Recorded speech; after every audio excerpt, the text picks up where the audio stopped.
Hey everyone, in today's video I'm going to be going over how I design my packaging in Canva, and I'm going to be taking you through the whole process all the way down to how I actually package it myself. So let's just get started. So as you can see here, I'm just building my first design. I'm going to be doing a pink background with my name at the top, and then I'm going to be adding a few more details just to make the packaging a little bit more interesting. You can do whatever you like. There's so many free options on Canva, and my entire project here is going to be done in the free section. I don't pay for Canva Pro. It does seem like it would be a good deal if you use it all the time, but I've so far been able to do all of my thumbnails and all of my marketing for my YouTube channel using Canva free, so that's just something to keep in mind.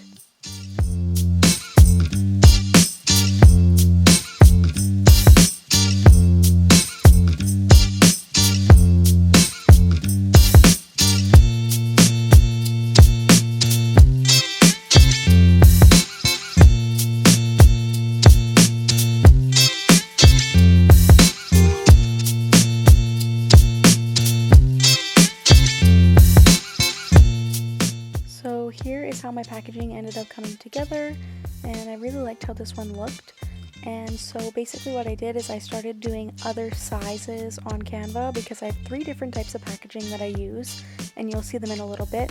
But basically I saved that one, I changed to a different size template, and I essentially just copied over everything that I had already done from the other one, and I'm going to do that on this one as well as the bookmark sized one because we'll be using that one as well.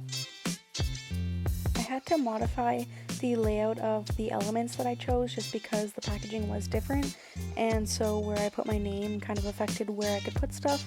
So you'll see that I didn't use all the exact same things for this one, but they are relatively the same and they all match.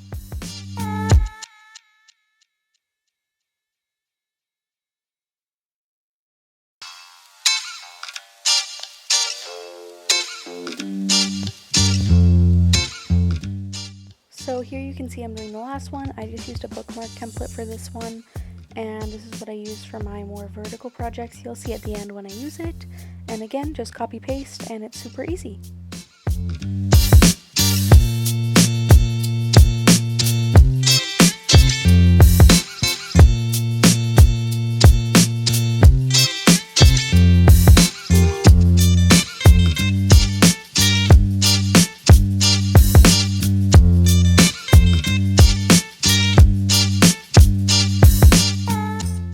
I just popped them into Design Space and I made sure they're the right ratio so that when I resize them, they're the right lengths for my packaging. You're just going to want to measure the dimensions of your packaging and go usually about a 1/4 inch smaller just so that you can slide them in easily once your project is attached to your paper and you're good to go. We're going to put it to our printer first and print and cut, and then we're going to send it to our CRICUT.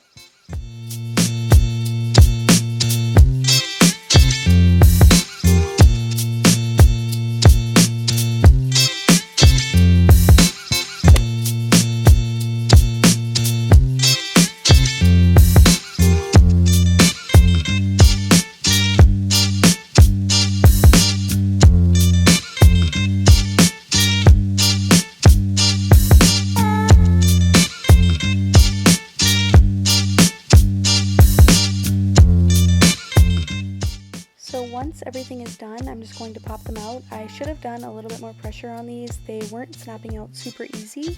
I had to go back and just trim off a little bit of the fuzz that was left around the edges with my CRICUT scissors, but overall it came out pretty nicely.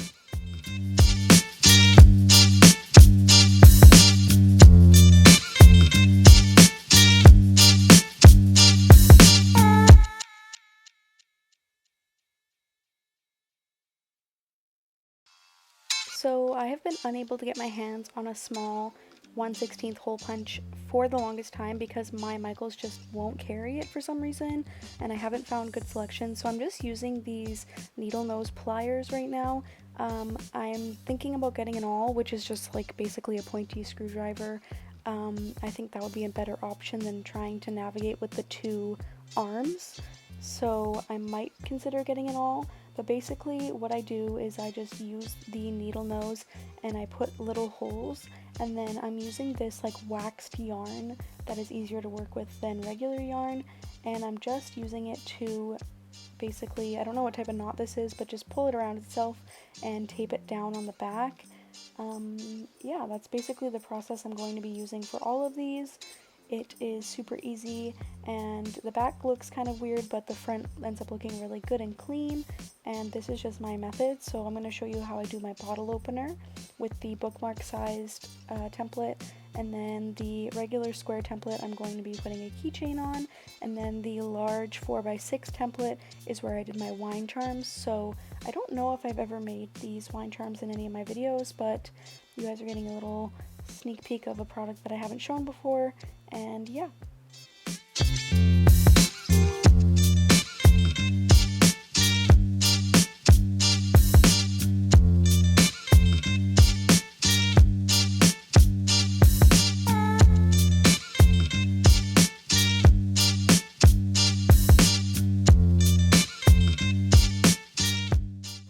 So I'm just lining up all of my charms, and then I'm using a pencil to mark out where I want these to go because there is 6 of them and it just would be hectic without marking them out beforehand. I wanted it to look clean and all in a line, and I'm doing the exact same process again, and I'll show you what it looks like at the end.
And here's the finished product, guys. I hope you guys enjoyed. Maybe this gave you inspiration to design your own packaging on Canva, and I hope to see you in the next video. Don't forget to subscribe and like the video.